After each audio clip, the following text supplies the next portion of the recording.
How does a player who, gives the ball away more than almost anyone else in his league just get voted the absolute best player in the country by, like, the toughest, most tactically rigid critics in the sport?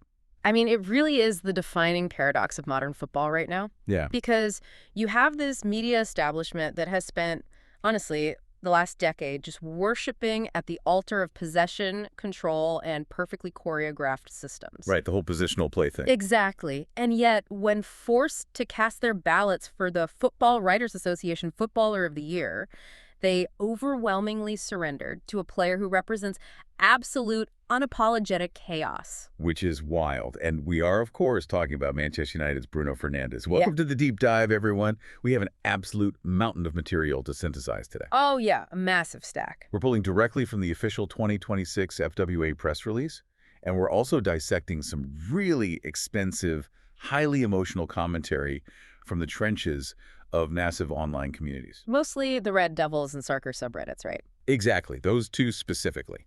Plus, we're analyzing some deeply polarizing, almost, I don't know, begrudging opinion pieces from prominent tactical journalists. Begrudging is definitely the right word for it. The contrast within that stack of sources is just staggering. It really is night and day. You have match-going fans who view this player as a literal savior. Like, they think he's the only thing keeping the structural integrity of their club intact. Yeah, holding the whole thing together. Right.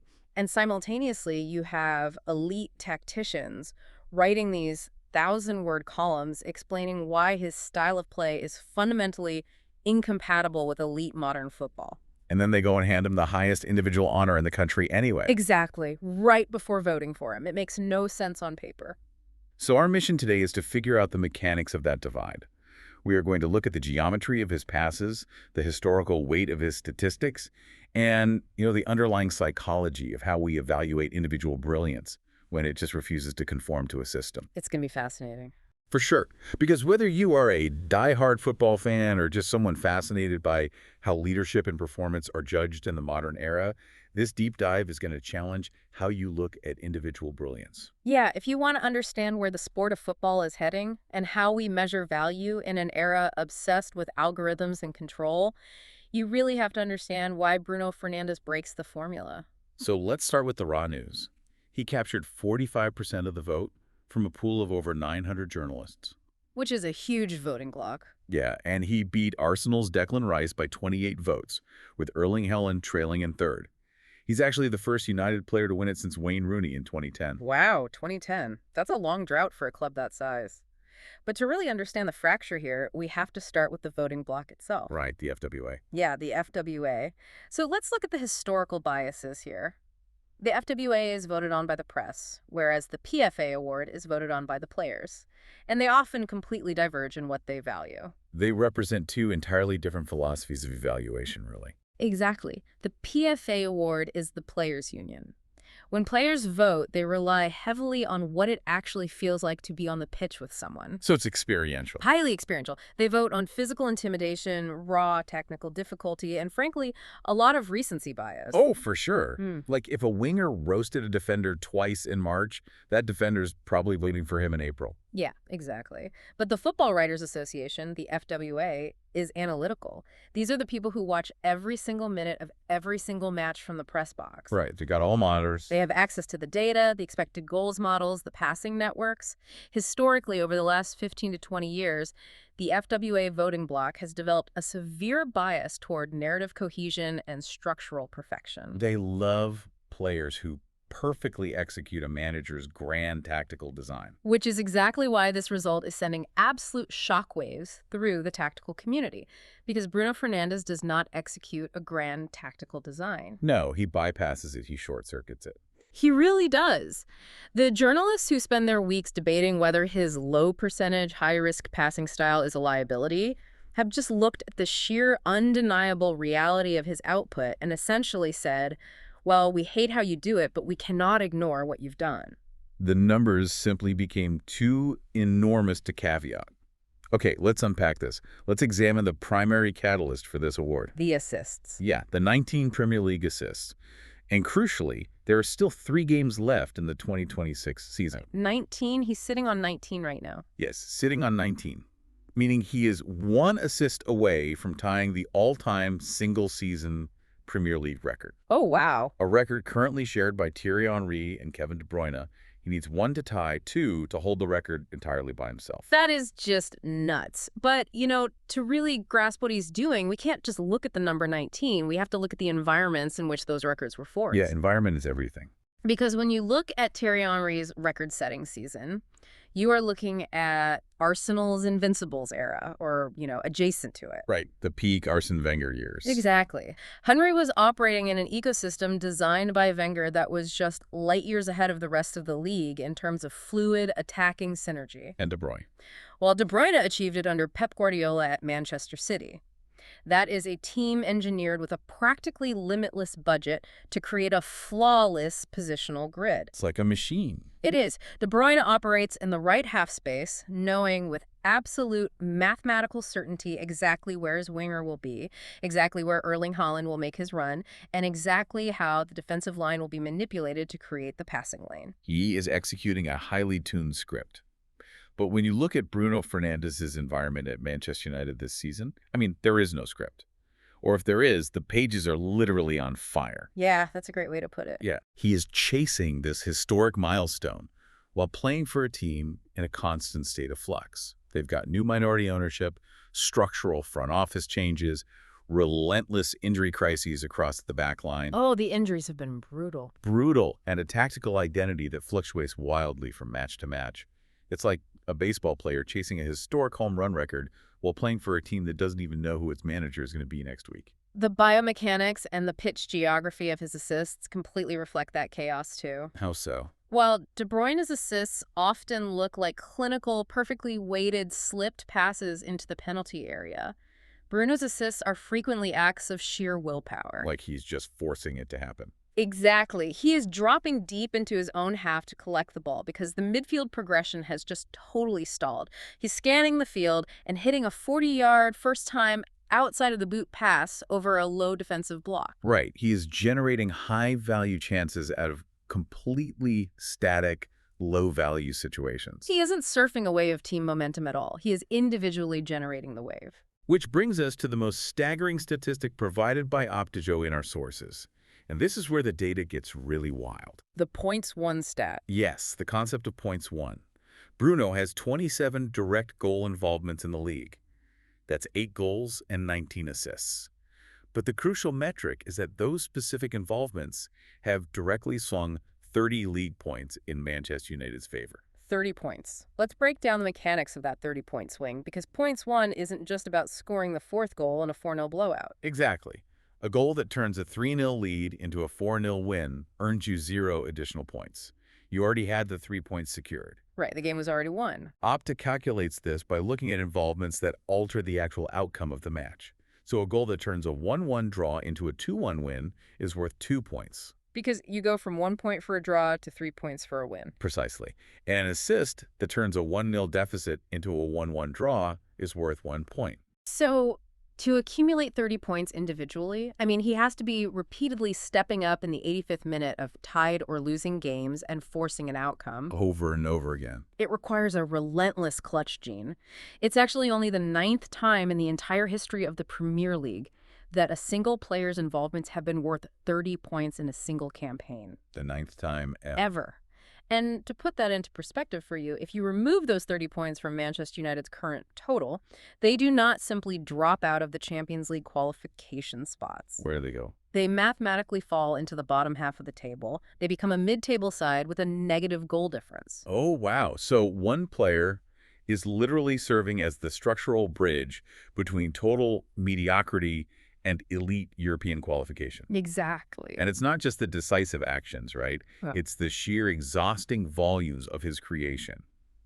Look at the other granular Optijo stat from the FWA release. Oh, the chances created one. Yeah, he has created 5 or more chances in 13 different Premier League matches this season. The spatial awareness required to do that is just phenomenal. Creating 5 chances in a single 90-minute match means you are consistently breaking the opponent's defensive line. Over and over. Doing it 14 times in a season places him in incredibly rare company.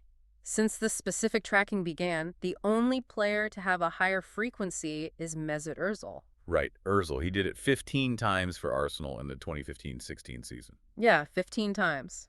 But the contrast between Ozil and Fernandes is a perfect illustration of why Bruno is so difficult for the media to categorize. Well, yeah, Mesut Ozil was the archetype of the classical number 10. He glided. He existed in pockets of space. He rarely forced the issue. Exactly. He waited for the geometry of the pitch to align, and then he played the perfect, elegant pass. Ozil was a minimalist. He wanted maximum impact with minimum friction. He rarely engaged in heavy defensive transition work, and his body language was famously languid. Languid is definitely the word. But Bruno is a maximalist. I mean, there is nothing languid about him. He forces the geometry. Yeah, if the pass isn't there, he will try to bend the ball around two defenders anyway. It's a high-volume, high-friction approach. And that high-friction approach is exactly why the statistical analysis, as undeniable as it is, falls completely flat when you try to explain his relationship with the match-going fans. Oh, totally. You cannot capture his value to the Old Trafford crowd by simply citing his expected assist models or his chance creation volume. Right, because if the fans see a saint, why do the tacticians see a liability? To answer that, we have to transition from the raw data to the intense emotional resonance documented in the fan forums. The Reddit threads. Yes, the Reddit threads. When you dive into the Dirty Devil subreddit following this FWA announcement, the language used is genuinely striking. It really is. They aren't just praising a good footballer. They are eulogizing a savior. The terminology is practically religious. One of the top voted comments referred to him directly as the beacon of MUFC. Beacon of MUFC. Wow. Another highly engaged thread argued that he deserves sainthood for keeping the club respectable. Sainthood. I mean, you don't use the word sainthood for a guy who just has a high pass completion rate. No, absolutely not. Sainthood implies suffering. It implies taking on a burden for the collective. That is a really crucial psychological observation. When you synthesize the thousands of comments across these communities, the recurring theme is not his technique, but his endurance. His dedication and work rate. Right. The fan base recognizes the physical and emotional toll of his environment. One user explicitly wrote that Bruno has, quote, single-handedly carried us through some of the most difficult periods, through multiple managers. And just think about the tactical whiplash of his tenure. It's insane. He arrived under Ole Gunnar Solskjaer, playing a highly reactive, counterattacking style based on transitional pace. Then he navigated the brief, chaotic attempt at high pressing under Ralf Rangnick. Oh, the Rangnick era. And now he is operating under Erik ten Hag's hybrid system. Through all of those wildly different tactical philosophies, he has remained the sole, undeniable engine of the team. And he does it with a physical work rate that completely defies his role as a primary creator. Typically, elite playmakers are afforded a degree of luxury, right? Yeah, they get to float a bit. The team builds a defensive structure behind them so they can conserve energy for the final third. But Bruno consistently ranks at or near the top of the charts for distance covered and high-intensity sprints. He is initiating the press out of possession and then expected to orchestrate the attack when the ball is won. It's exhausting just watching it. It really is. But there is another layer to this fan reverence, and it was perfectly articulated by a fan who called him the anti-drama star. The anti-drama star. I love that phrasing. It's so accurate. Because in an era where elite players are essentially their own media conglomerates, Bruno's absolute refusal to play the PR game is astonishing. We are definitely operating in an era of unprecedented player power. Yeah. I mean, superstars routinely leverage the media to force transfers, engineer massive contract upgrades, or even publicly question their manager's tactics. They use transfer insiders to leak their dissatisfaction. It is a 247 soap opera. And Bruno, who arguably has more statistical leverage than almost anyone in the league, generates absolute silence off the pitch. He has never held the club ransom. He has never flirted with a rival in the press. Never. And we have a definitive test of this loyalty from our sources. The massive approach from Saudi Arabia's Al Hilal. The financial realities of that offer are just difficult to overstate. We are talking about state-backed wealth capable of offering contracts that fundamentally alter a family's generational financial trajectory. Life-changing money. Beyond life-changing. And players younger and arguably less pivotal than Bruno have accepted those offers. And his rejection wasn't just a polite, oh, no, thank you. The quote we have from him is deeply revealing of his internal value system. What did he say? He said, I didn't want to leave you in difficulty. And he emphasized that he and his family don't desire to be the richest people in the world. They just want to achieve their dreams. I didn't want to leave United in difficulty. That is the phrase that secures his legacy with the fans right there. He really is. He acknowledged that the ship was taking on water. He knew the structural issues at the club, and rather than stepping onto a gilded lifeboat, he chose to stay and bail water. That's a great analogy. But let me challenge you on this, because there is a really fascinating media dynamic at play here. Okay, go for it. Does this extreme loyalty, this total absence of off-pitch drama, actually work against him in the broader media ecosystem? How do you mean? Well, we know the modern football media thrives on the rumor mill. They need transfer sagas. They need conflict. Yeah. By removing himself entirely from the soap opera, does he inadvertently force the media to scrutinize his on-pitch flaws with a magnifying glass because they literally have nothing else to write about? Oh, wow. I think you have hit on a brilliant insight into modern sports journalism there. When a player is constantly linked with a £100 million move to Real Madrid or Paris Saint-Germain, the media narrative becomes about his hypothetical value. He is framed as an object of desire. Exactly. But because Bruno has unequivocally tethered himself to a struggling Manchester United, there is no hypothetical value to discuss. There's no mystery. Exactly, the mystery is gone. So the columnists, who have to produce content every single week, can't write about his agent. They can't write about a contract standoff. They are forced to put his actual 90-minute performances under a microscope. And when you put a player who attempts the highest risk passes in the league under a microscope, you are going to see a lot of turnovers. Which brings us directly to the critics and the intense tactical dilemma he presents. Because while the fans are calling for sainthood, the tacticians are pulling their hair out. Oh, they are absolutely pulling their hair out. We see this friction perfectly encapsulated in the sources, specifically an article from The Athletic by Michael Cox. Right. The headline of that article is a masterclass in the begrudging respect we discussed earlier. It really is. The headline reads, "Bruno Fernandes' award is long overdue, but no one truly deserved to be Footballer of the Year." No one truly deserved it. I mean, it is a stunning caveat to attach to a player who has just generated 30 points for his team. And the online reaction to that headline was ferocious. Fans on Reddit called the premise absolutely pathetic. I saw that. One highly upvoted comment accused the journalist of having energy vampire vibes. Energy vampire vibes. Yeah. Which is incredibly funny, but it also points to the sheer exhaustion fans feel constantly defending a player who produces 20-plus assists a season. Yeah, they're tired of having to justify his brilliance. Exactly. Why does the tactical media find it so physically painful to just praise him? Well, what's fascinating here is to understand the pain of the tactical media, we have to look at another piece from our sources. It's an analysis titled The Bruno Fernandes Paradox. Oh, right. This article outlines the philosophical war currently raging in elite football. The war between control and chaos. Let's break down the mechanics of this paradox. What exactly is the tactical dilemma he creates for a manager? The paradox is one of structural integration. Elite modern football, over the last 10 years, has been entirely consumed by the philosophy of juego de positional play. The Pep Guardiola influence. Exactly. The objective is total manipulation of the opponent through sustained ball retention. You do not force a pass unless the mathematical probability of success is overwhelmingly high. You probe, you circulate, you tire the opponent out. Right, and you strike only when the structure is perfectly aligned. Because if you lose the ball in a modern system, you are instantly vulnerable to a transition attack. Yes, the counterattack. The entire modern coaching philosophy is built on rest defense. Rest defense, exactly. Which, for those who might not know the term, is how your team is structured while you have the ball, so that you are protected the second you lose it. Precisely. In that system, giving the ball away cheaply is a cardinal sin. It destroys the rest defense. It forces the team to sprint backward.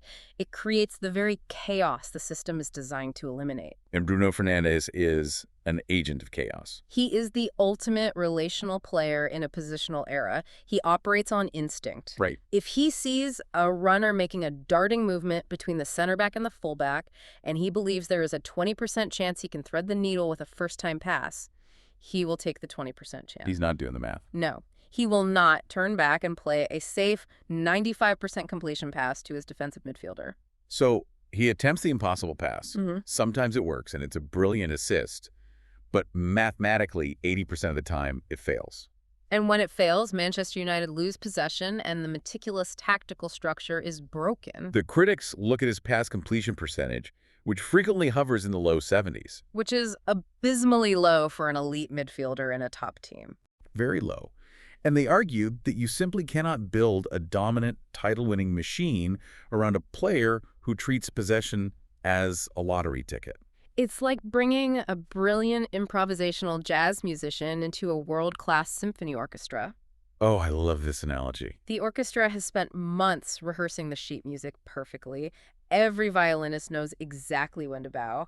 And then Bruno sits down at the piano, ignores the sheet music, and just starts playing a wild, emotional solo. And the symphony conductor, in this case the tactical media, is horrified. They are horrified. They are screaming, "Look at the sheet music. You are playing in the wrong tempo." But the crowd is going absolutely wild because the solo is incredible. Yeah. And more importantly, the solo was the only reason people bought tickets, because the rest of the symphony is currently out of tune. That is the perfect mechanical metaphor. The FWA award represents the moment the symphony conductors finally admitted that even though he refuses to read the sheet music, the solos are simply too magnificent to ignore. They capitulated to the chaos. They really did. But here's what is truly remarkable. When you strip away the tactical debates about expected threat and rest defense, and you just look at the raw historical ledger of Manchester United Football Club, you realize that this jazz musician is putting up numbers that rival the greatest classical composers the club has ever seen. Well, absolutely. The historical context provided in the sources elevates his status from a great contemporary player to a legitimate all-time club legend. As we noted, he is the first United player to win the FWA award since Wayne Rooney in 2010. And the sources point out an interesting trend. What's that? Between 2010 and 2026, 6 FWA winners came from teams that did not win the league title. Oh, interesting. So the writers are willing to reward individual brilliance on flawed teams, but the individual burden required to stand out in a struggling side is astronomical. It requires a volume of production that simply cannot be ignored. And we have the precise measurements of that volume from the Transfermarkt data in our stack. Yes, the 200 milestone. Bruno Fernandes recently crossed a monumental threshold. 200 total goal involvements for Manchester United across all competitions. That consists of 104 goals and 96 assists. 200 involvements is a career-defining milestone for anyone.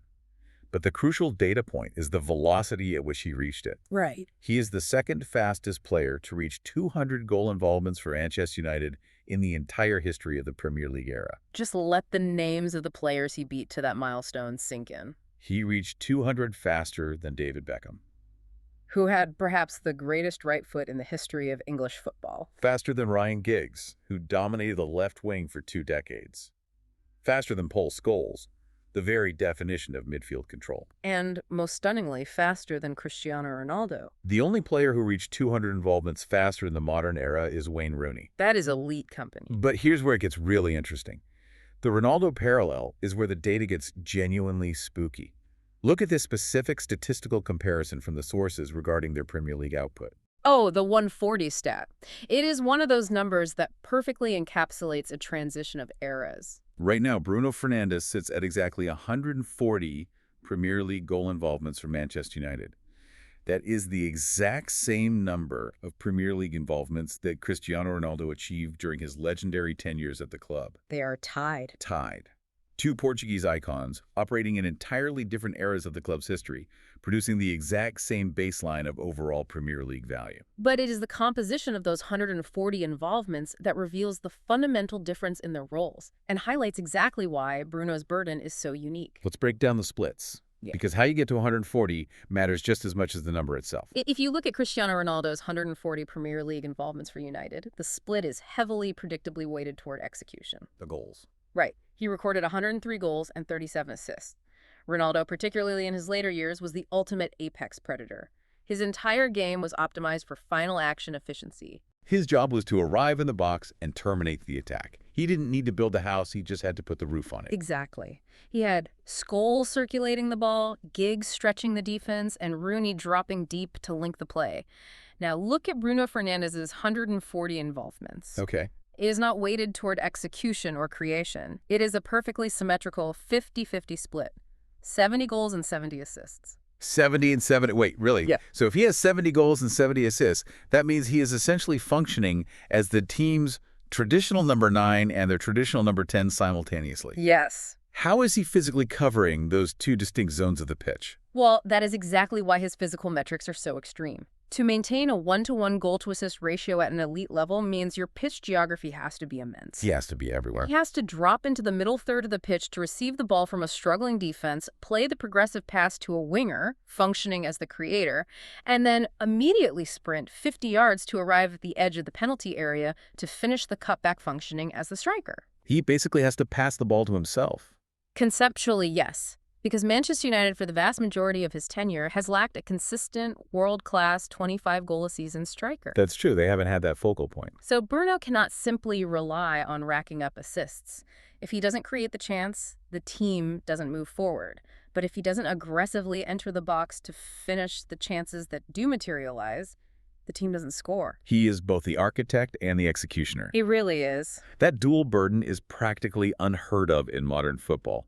Usually, as a player matures, they specialize, right? Yeah, a dynamic winger loses a step and becomes a pure creator, or a number 10 moves higher up the pitch and becomes a false 9.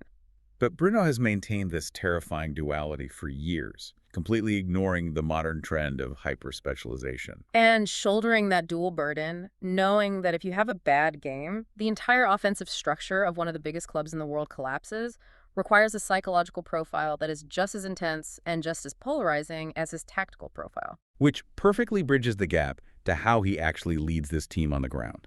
Because you cannot carry the weight of being the architect, the executioner, and the emotional savior of a massive fan base by being a quiet, lead-by-example introvert. No, absolutely not. His captaincy style is loud, it is abrasive. And according to some journalists, it is exactly what the modern game lacks. Our sources provide some brilliant commentary on this from journalists who look beyond the tactical whiteboard. Like James Ducker. Yeah, James Ducker of The Telegraph described Bruno as the antidote to the culture of self-protection. Antidote to the culture of self-protection. And Jonathan Liew from The Guardian went even further, dubbing him the true custodian of Manchester United in the age of Ratcliffe. Referring to the new Ineos ownership structure. Right. But let's go back to that first quote. The antidote to the culture of self-protection. That is a phenomenal phrase.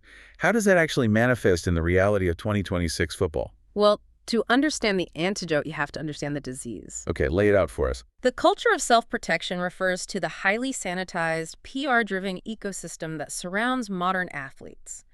When a top team suffers a humiliating 4-0 defeat, the immediate aftermath is highly choreographed. Oh, I know exactly what you mean. The players walk straight down the tunnel, avoiding eye contact. And then 2 hours later, a meticulously crafted graphic appears on their social media accounts written by a PR agency. Not our day today.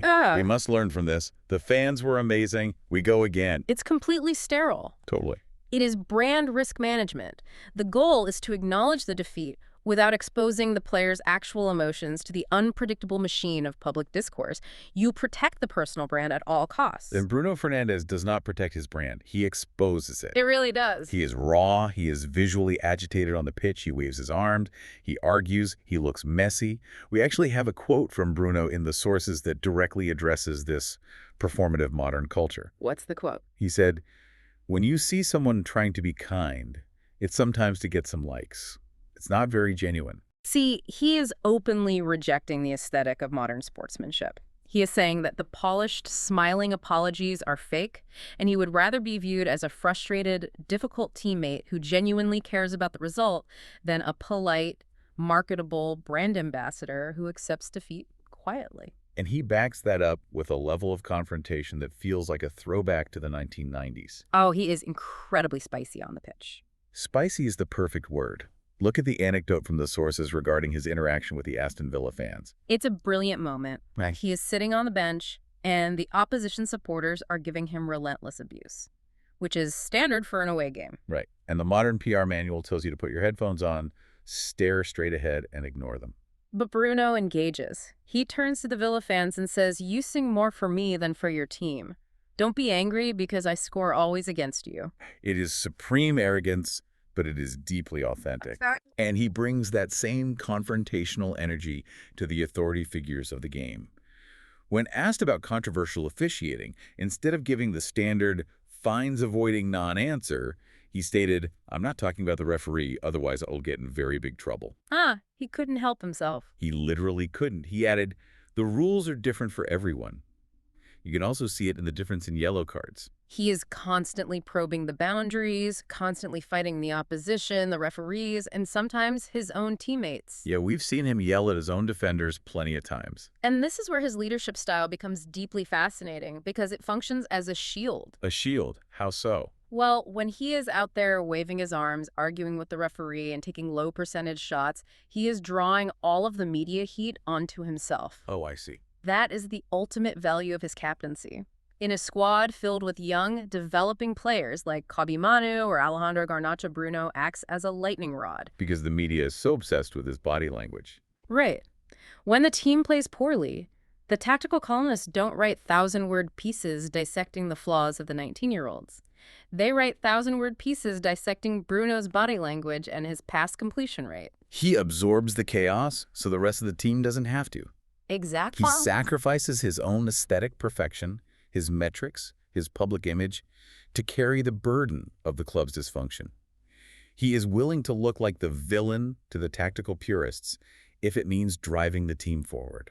And if we connect this to the bigger picture, that is a form of leadership that is becoming incredibly rare, not just in football, but in any modern hierarchical structure.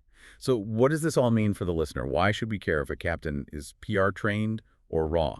Because everyone listening has worked with a leader who cares more about looking good on paper than actually doing the hard, messy work. Oh, definitely. The boss who sends the perfectly crafted email after a disastrous quarter, but doesn't actually help fix the problem. Exactly. We are conditioned to prioritize leaders who never make a mistake, who optimize every process, and who always say the right thing to the shareholders or the press. But Bruno is the antithesis of optimization. He is sheer brute force determination.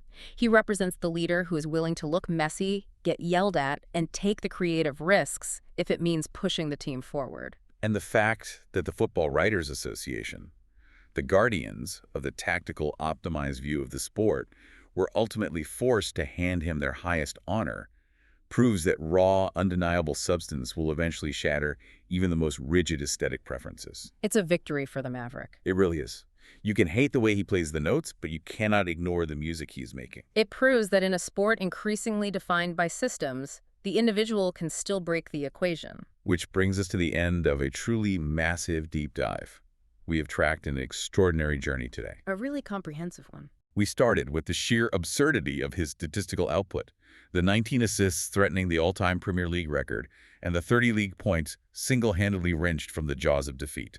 We examine the profound psychological connection he has forged with a fan base that views his relentless physical endurance and his rejection of off-pitch PR drama as the only pure things left at their club. We broke down the tactical friction, the paradox of a player who destroys possession-based systems to create high-value chances. And how he stands shoulder to shoulder with legends like Wayne Rooney and Cristiano Ronaldo, shouldering an unprecedented dual burden of elite creation and finishing. We explored a captaincy style that rejects modern self-protection in favor of raw, confrontational authenticity.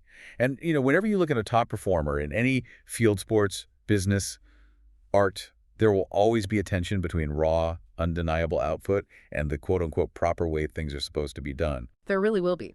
And it leaves us with a fascinating proposition for the future.